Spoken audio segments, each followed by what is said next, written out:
Hey, welcome back to Embracing the Journey. And this week I'm joined by our Public Students Director, the Nolan Thank you. Pelfrey. Thank you, sir. Thank you. So, Nolan, you are pretty much fresh off the plane from Haiti. Yes. So could you just tell us a little bit about your time there? And to set you up, one of our core values is we serve by coming alongside people rather than completing projects. Yeah. And I think the whole reason you're in Haiti is this core value. So Yes. could you maybe start there with the partnership? Yeah.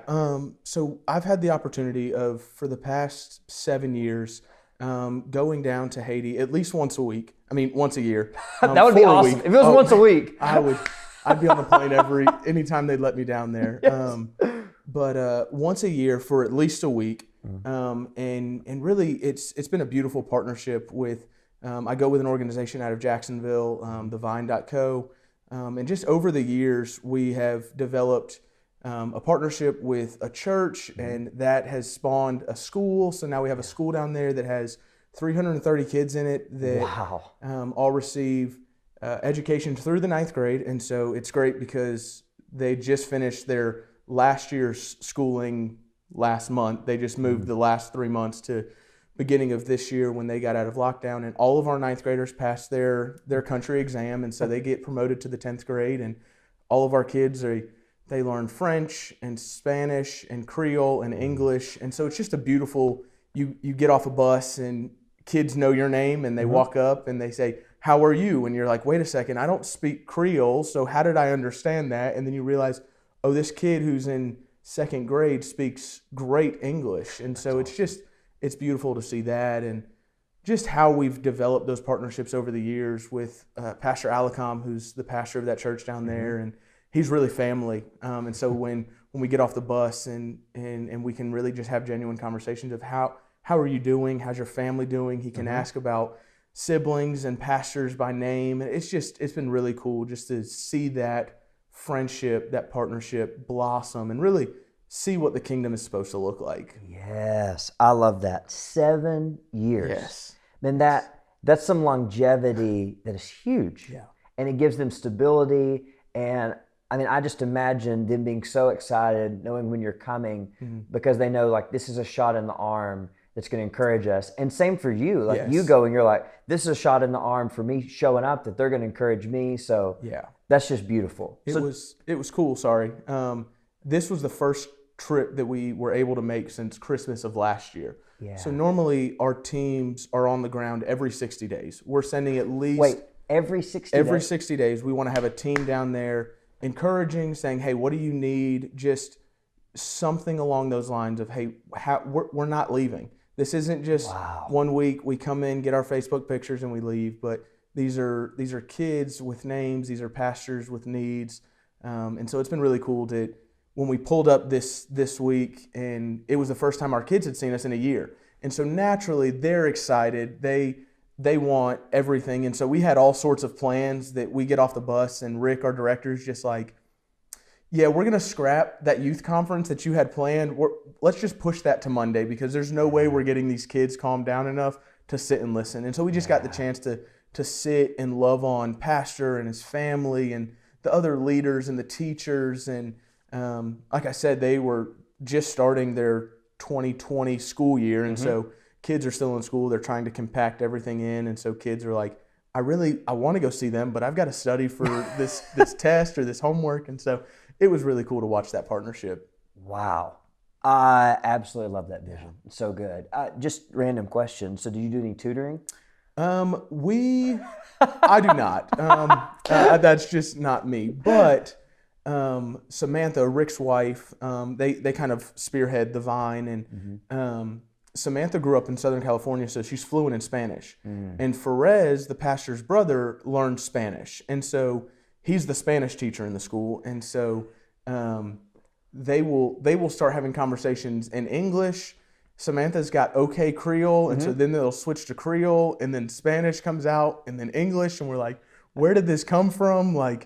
So it's really cool to see, okay, this is how we're going to do that. And we realized that after the ninth grade, we don't have the teachers and the capacity to advance our kids. And so we hit a roadblock this year for our first graduating ninth grade class of, okay, what do we do now? And so we got, okay, if we can't be down here every week, what does it look like to continue hiring these tutors and these teachers to give an extra class of, hey, here's a French class so that you can learn, because that's the biggest thing for us was, how do we break the cycle of intellectual poverty?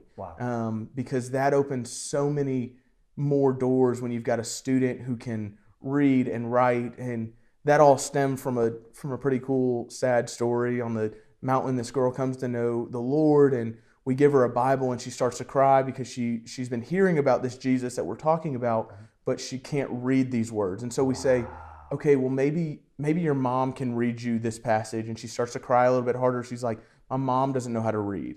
And then dad doesn't know how to read, and dad has left. And so it's like, okay, so now we have students who literally are begging to know more about who this Jesus guy is, but they can't even read the words of the Bible. So how do we make it digestible for them? Well, it's more than just 1 week of, hey, let me just tell you all I know about Jesus, but no, how do I teach you how to read and write these thoughts out? And so that's why we need a school, so that we can, so that this, at least these 330 kids will have the opportunity to read and write. And that might be the first opportunity that they've ever been given for that chance. So it's been really cool to see these kids and just watch them, because they're so bright. It's so stinking cool to watch a kid get it. And it's just been cool. So wow, that's the kingdom of God, isn't it?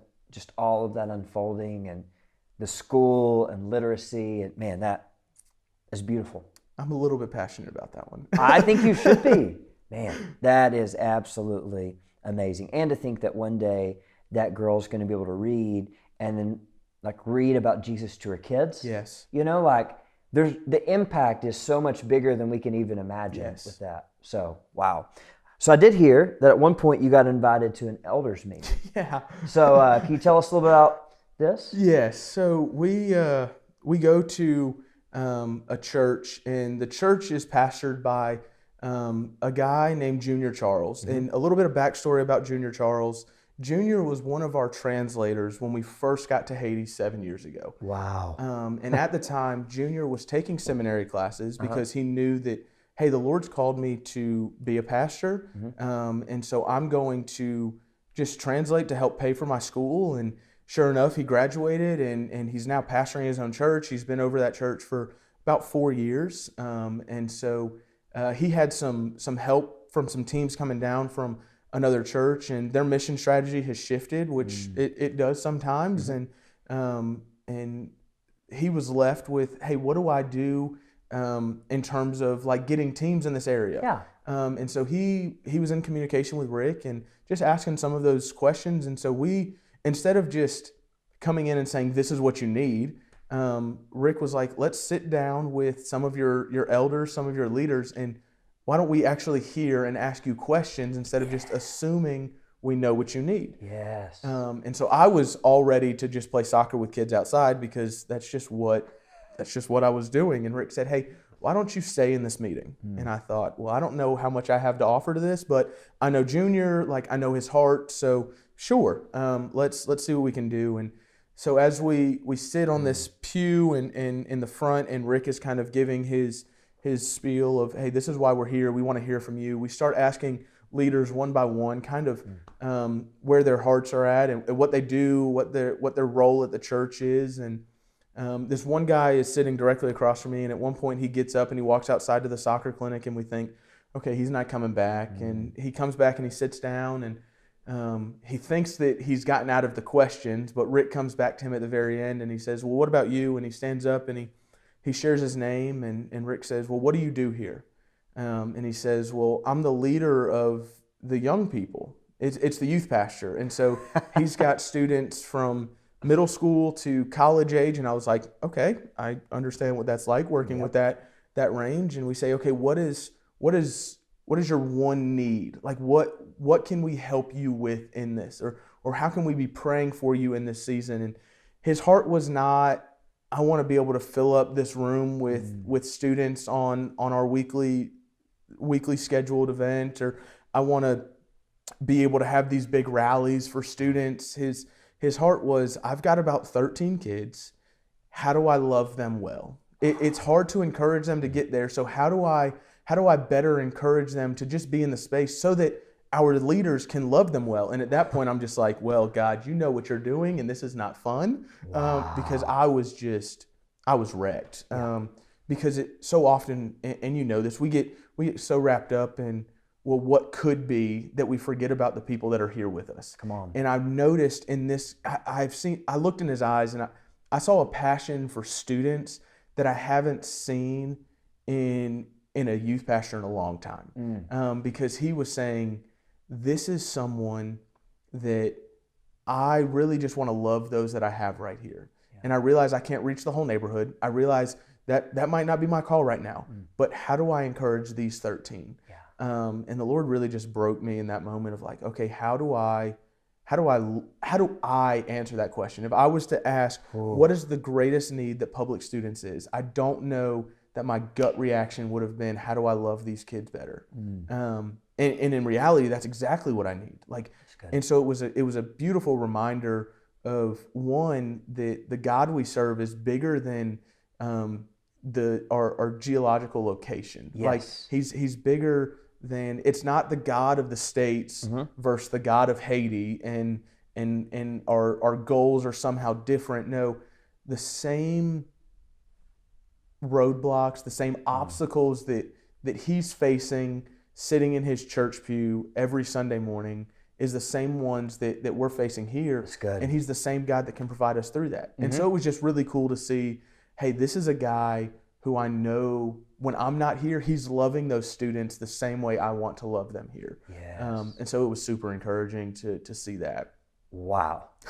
That is amazing how God really just arranged that moment.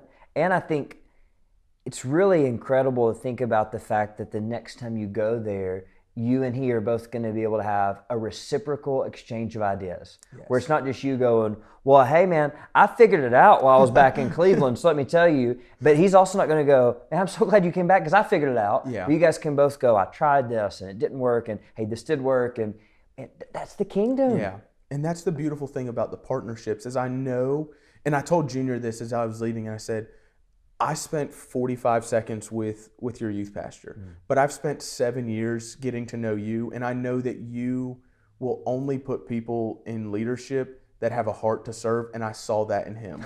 And so I know that these are not just people that are just there because that's the title that they kind of stepped into, but this is a guy who wants to be there.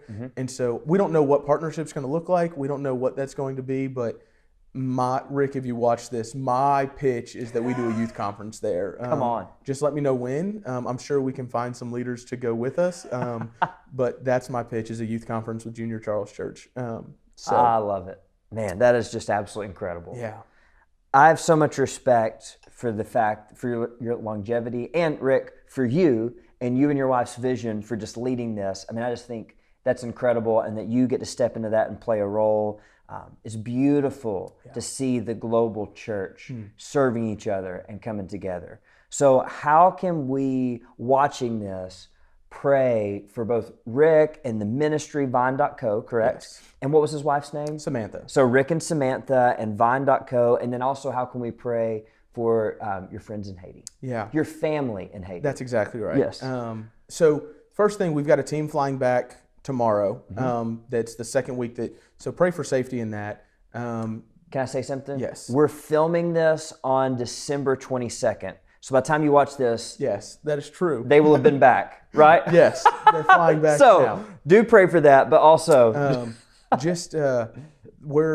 we sponsor the 330 kids that, and so we're under the umbrella of like all of these kids are going to eat the lunch of the school, so it doesn't matter if they're sponsored or not. Like the only thing is that they know that they're sponsor family, and so it was a beautiful picture this past week of getting to see sponsors meet their kids for the first time and things like that. But student sponsorship is always great for the Vine. Just that lowers our overhead in what we're doing in that. And And then just our people of Haiti, it's been so beautiful to watch the rebuilding process of what the Lord's doing. And every conversation you have, when you ask someone, how can we be praying for you? It's always just that I would have greater faith. And I'm like, I don't know how I would answer that question again, because there's so much physical needs you could be praying for, and you just say, I need more faith. Wow. And I think back to the disciples in the early church when it's like, hey, what do we need? Well, we don't need the guards to stop arresting us. I just need more boldness to continue in this. Yeah. And that's the picture I get so praying for just the nation of Haiti, and just with the COVID and them coming out of quarantine, it's been a hard season for them, and just political unrest over the past really couple years, but this year in particular. And so that's a huge prayer for us. Yeah, man, that's awesome.